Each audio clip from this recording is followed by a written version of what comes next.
Hi, I'm Rick, and this is Steve. Welcome to Rock, Shovels, and Manuscripts. We're in another episode. This is the episode entitled Tels. Yes. Where would you like to take us? I want to start off at Masada. Great. It's one of the most popular sites in Israel. It's an extremely famous location, and the story associated with it, well, to steal from my friend Rick Wadge, it's quite telling. Are you ready to go there? Yes, let's go. All right, we've got an image of Masada, Okay.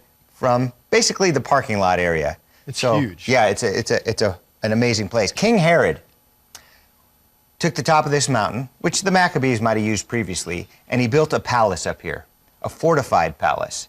Actually, he had several throughout the region. This is the most famous one.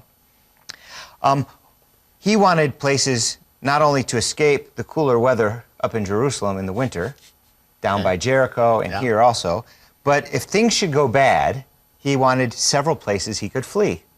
And this was one of them. He did not end up needing it. He didn't use it as a fortification, though he used it as a summer home. The Judean rebels ended up using it as a fortification.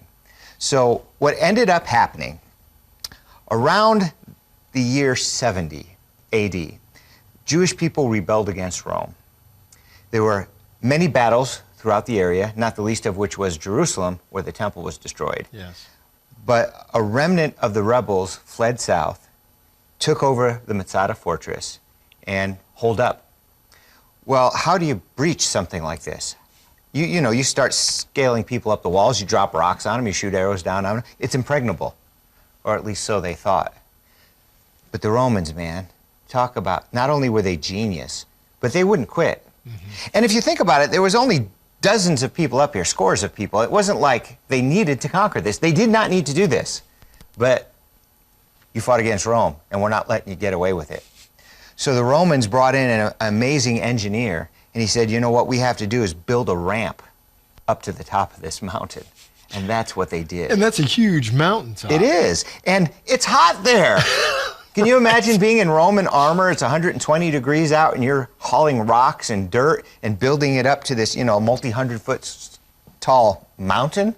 So this idea of building a rampart up this thing, I was just thinking about, you're talking about the Romans and their armor and the whole thing. Did they do it themselves? Did they get slaves to do it? Because we know they had a lot of slaves. Yeah, some of the work they did themselves, but they brought in a bunch of slaves, and they ended up bringing in Jewish slaves. That was wise. Yeah, because if you're using enemies, the guys on top can keep destroying.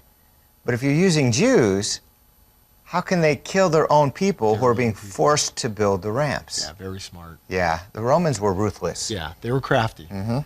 So that was a broad shot. Okay. I want to zoom in a little bit from the top. Bird's eye view of what the top of Masada looks like. Now this angle is particularly precious. Not only can you see some of the archeological sites that have been excavated, and usually people come up here one of two ways. They climb. There's a path that leads up. It's called the snake path. What you see on the right is the remnants of the ramp. The path is over on the other side, which you can't see here with the naked eye. Mm-hmm. And then in the tip of that which is facing the camera, there appears to be 3 layers of excavation. Okay. It was believed that not only did he have the palace up on top, but he had 3 levels of palaces. Okay. So I'm going to show you a reconstruction of what we believe that looked like. Oh, that's amazing. Isn't that something? Yes. So this was beautiful. Now imagine that being covered in white stone or marble, maybe alabaster, some gold. It was a beautiful fortification. He would have spared no expense to make it happen. So the rebels were up there. It didn't take long. The Romans built up their ramp. They came. And when they got up there, everybody was dead. They had nobody to capture, nobody to kill.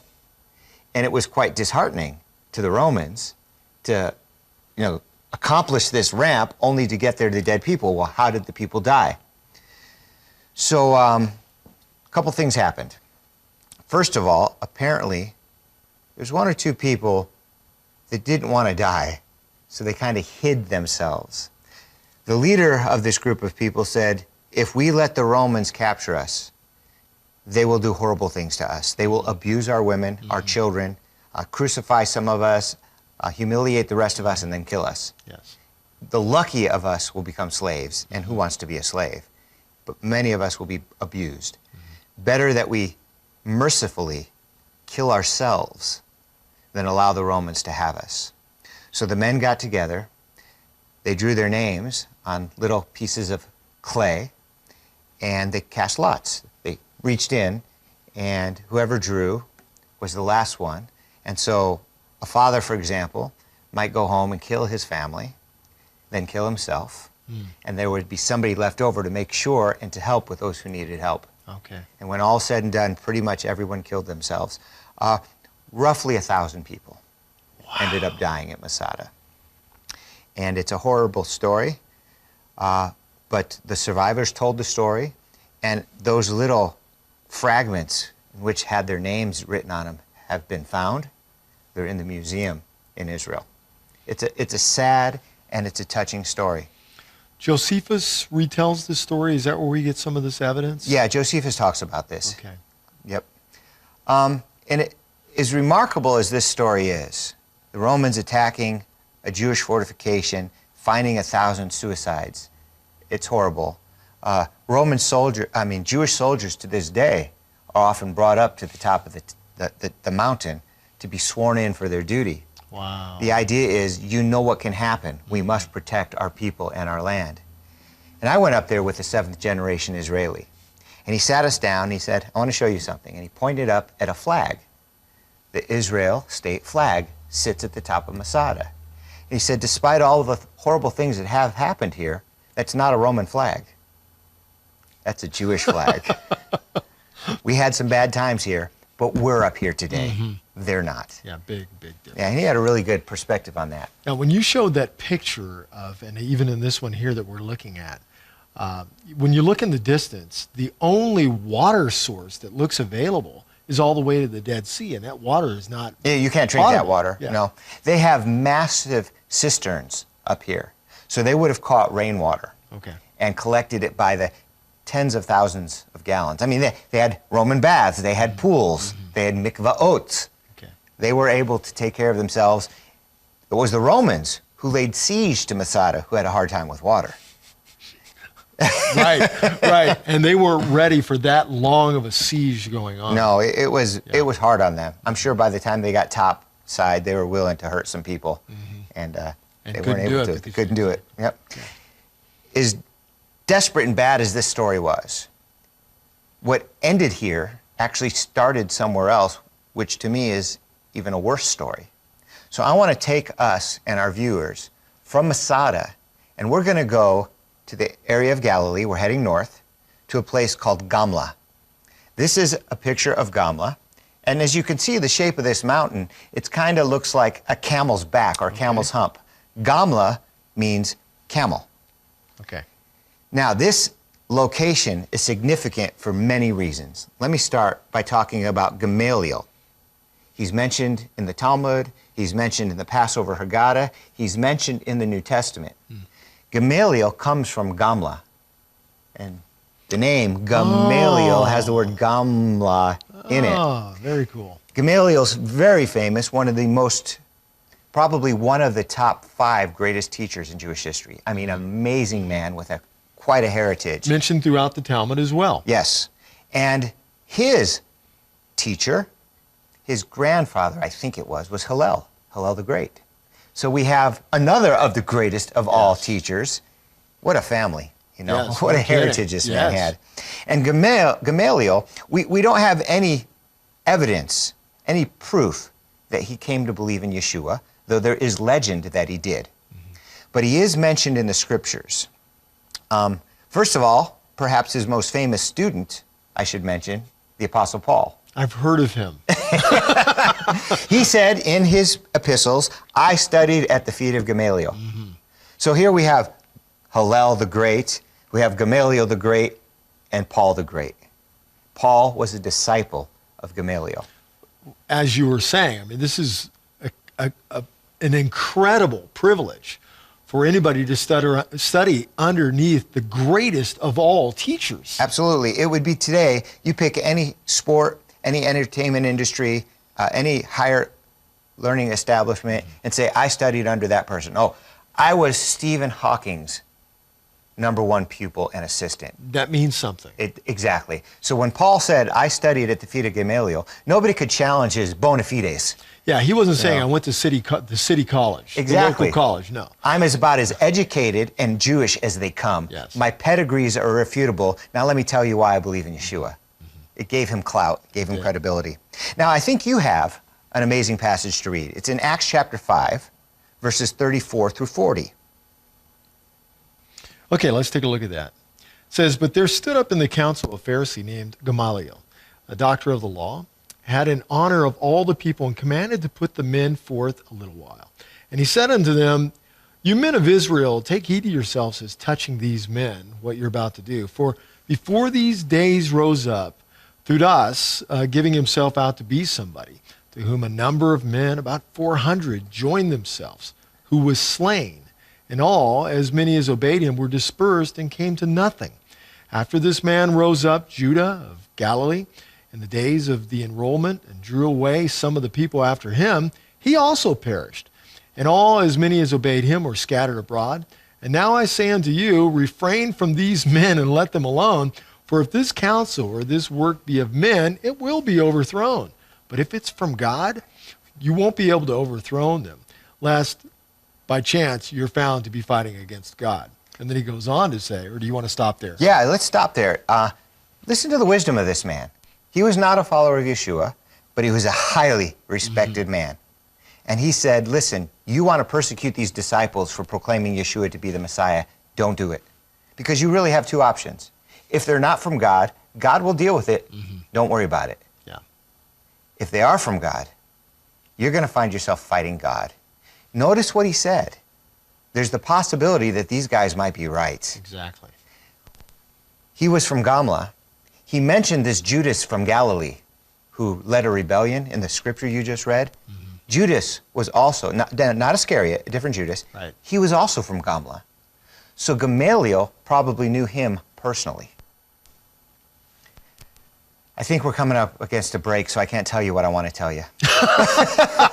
We're just going to have to hold it over. You can't tell me what you want to tell No, me. I've got so much more. Okay, I've heard that before from many people. I have much to say to you, but you can't handle it right now. It sounds almost biblical. It does. Hebrews comes to mind. All right, so we're going to listen to Steve in just a moment, so don't go away. We'll be right back with Rocks, Shovels, and Manuscripts.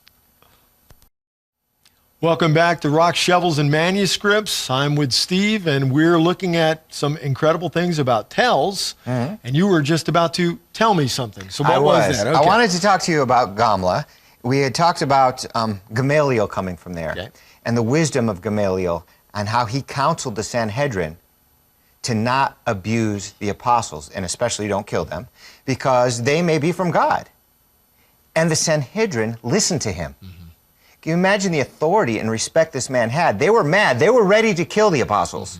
He stopped them, and they listened to him. A man of great respect. This was the Apostle Paul's mentor. Wow. Yeah, that's incredible. So, the Romans over the years had been antagonizing the Jewish people, doing things that would intentionally just rile them. And finally they had enough, and a rebellion started. And the rebellion started, its first major battle was at Gamla. Gamla was known to be a zealot stronghold. This is where a lot of the guys came from that wanted to fight Rome, so Rome went right for them. They had previously captured the commander, the general of the Galilee garrisons, and they brought him to Gamla. The idea is, tell us how to get in here. This was a fortified place. Not only was it up on a steep hill, but there were thick walls, and people think that he sold the Jewish people out. And so from some perspectives, those who believe that gossip about him, he's considered a bad man. But while he was there with a Roman general named Vespasian. And he told Vespasian, you're going to be the next emperor of Rome. While he's fighting, he gets a call from Rome. It wasn't a phone call. And they said, Caesar's dead, you need to come back here. He left his son Titus in charge of the battles. He went to Rome, and he became emperor. Wow. Did not forget, by the way, the zealous leader, his name was Joseph Metayahu. And because of his quote-unquote prophecy that Vespasian was going to become the next emperor, and because he did become the next emperor, this man, this rebel leader, wasn't imprisoned, he wasn't executed, he was adopted into the family. Titus and Vespasian were of a Roman family known as the Flavians. So Joseph took on the Flavian name, and we know him better as Flavius Josephus. Okay. And that's where he came from. So when Josephus writes about the wars of the Jews, which is one of his books, he was there firsthand. He is now the most significant first century historian of the Jewish people. Yes. And everybody knows him, and everybody quotes him, and everybody believes his writings are accurate, authentic, and reliable. Well, for whatever reason, the Romans burst through. There were roughly 10,000, maybe 9,000 people in this part of the city that now the Romans had access to. They all went over the cliffs. There's debate as to whether they were thrown or whether they jumped. There's strong indication that they jumped. Now, if 1,000 committed suicide at Masada, it's likely 9,000 Wow. committed suicide here.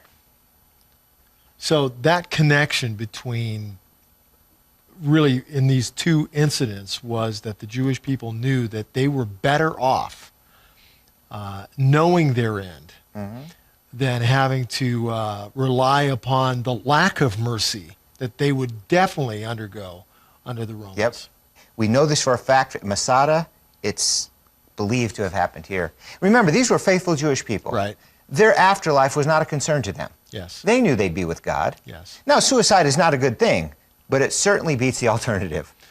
Yeah, and they knew that these Romans had the reputation. They had seen them day after day after day after day because they're underneath the Roman oppression. They knew what these Romans would do. They knew what they were in for. Exactly. There was no mercy that was being offered by the Romans. The option was jump off the cliff or be crucified. Which would you pick? Yeah. Yes, and what they would do to the women of the area was horrible. Exactly. Yes. So that's enough. That's an amazing thing. Gamla's history, if it ended there, would be enough. But the story continues and gets even more exciting. I want to give our viewers a close-up now of some of the dig that has happened here. What we're looking at now is the synagogue at Gamla. This is a first-century synagogue. You notice the distance of the photo. Yes. To get there by foot is difficult. I've done it a few times. I've done it twice. On the second trip, one of the guys with me slipped and broke his elbow. Wow. I mean, it's arduous. It's difficult. It's dangerous. I do have a close-up picture. I won't show it to you just yet. I want to tell you the significance, though, of this photograph. We're looking at that time, the only first-century synagogue that had been uncovered. Now, they have since found a second one in Magdala, probably Mary of Magdalene's synagogue. Yes, I've seen that. Okay. Yes. But then, this was it. So now they have two. So this synagogue is extremely important. So we now know what a first-century synagogue looked like. Well, I want to zoom in now, and we'll go into the synagogue. This is the layout. A couple hundred people could fit in there. It wasn't huge. But what I like about this synagogue ties to a Bible verse that until you stand in Gamla doesn't mean very much. But the Bible verse says that Jesus went throughout the Galilee teaching in all of their synagogues. Okay, this is a Galilee synagogue. So the likelihood that Jesus himself stood in that synagogue is extremely high. So here we go in our little hats and water bottles and Bibles, and we walk into a synagogue that Jesus himself walked into. We sit on seats, those stone benches, that Jesus himself might have sat on, and then we stood up at the teaching area where Jesus himself would have taught. Amazing. Goosebumps. Just amazing. That's why I like Gamla so And that's much. even closer to the authentic setting than even Capernaum. Yeah, because the Capernaum synagogue is built over the original. That's right, over the basalt. So you're standing in a 4th century synagogue, Right. And you can see the foundations of the Yes. first century synagogue, but not the Yes. synagogue itself. Yeah, that's amazing.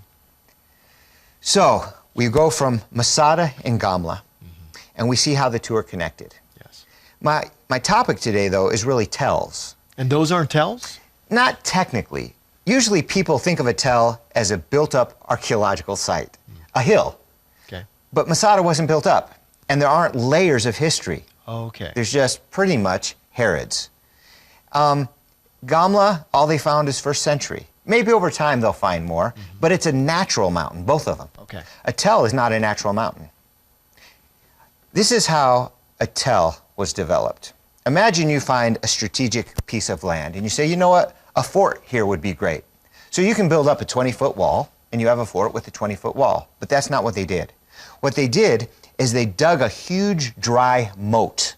So we'll just use a circle as an example. They dug a trench, a huge trench, and they took all the dirt and put it inside the circle and all the rocks. So they built an artificial mound. They sloped it to make it inaccessible.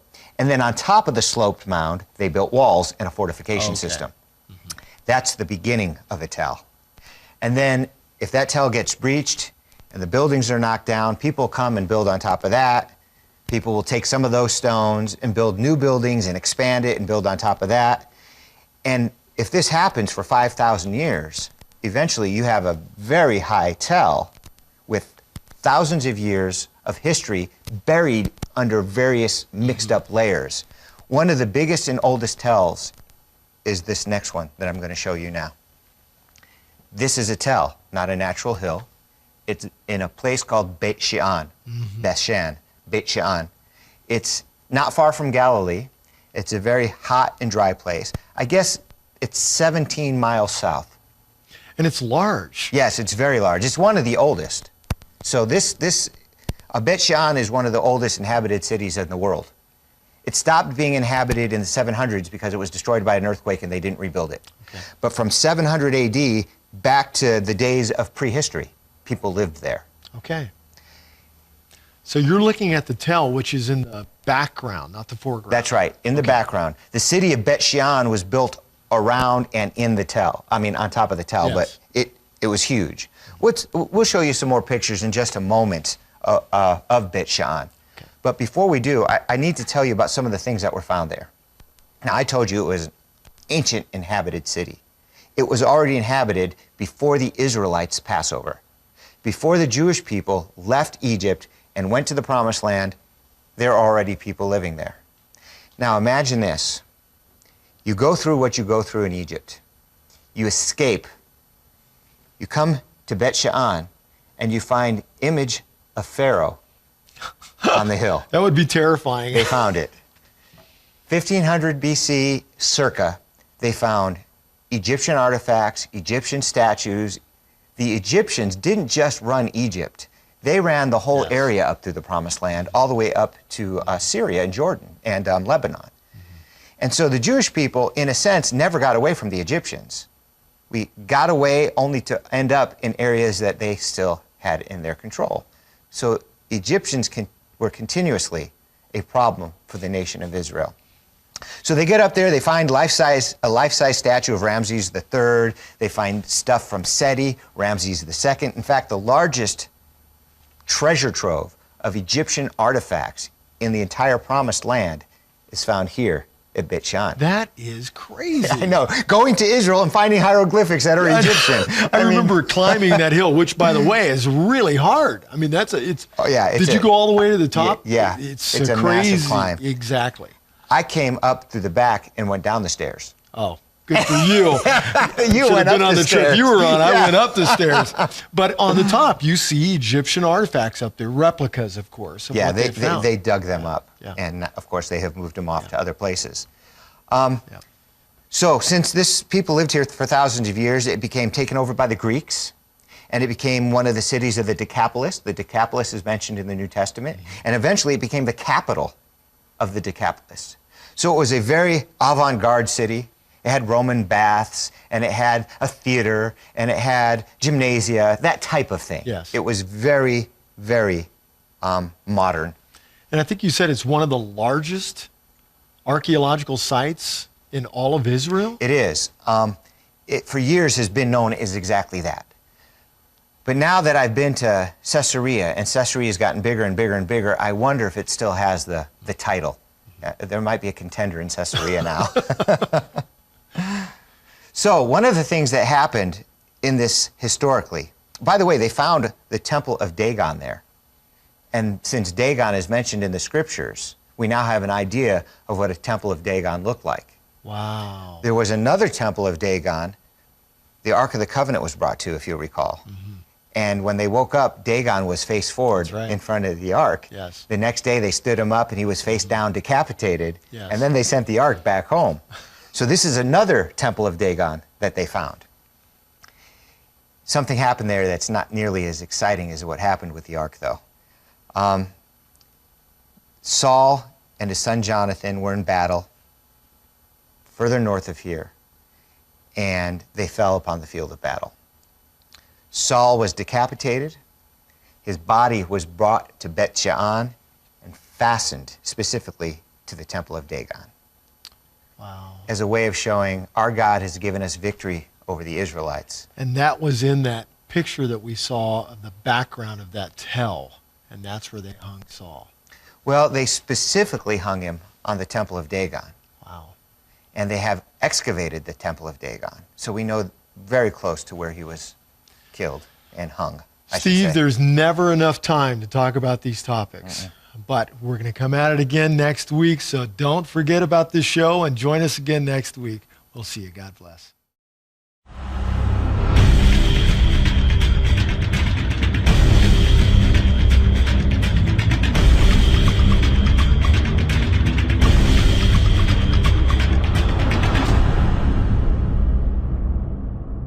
This episode was produced by and for God's Learning Channel. If you're enjoying this series, your financial support will help us keep this program on the air. Simply send your contribution to God's Learning Channel, P.O. Box 61,000, Midland, Texas 79711-1000, or log on to our website at www.glc.us.com and donate using PayPal. Please be sure to designate which program your contribution is intended to support. Thank you for helping us make unique quality programming a reality.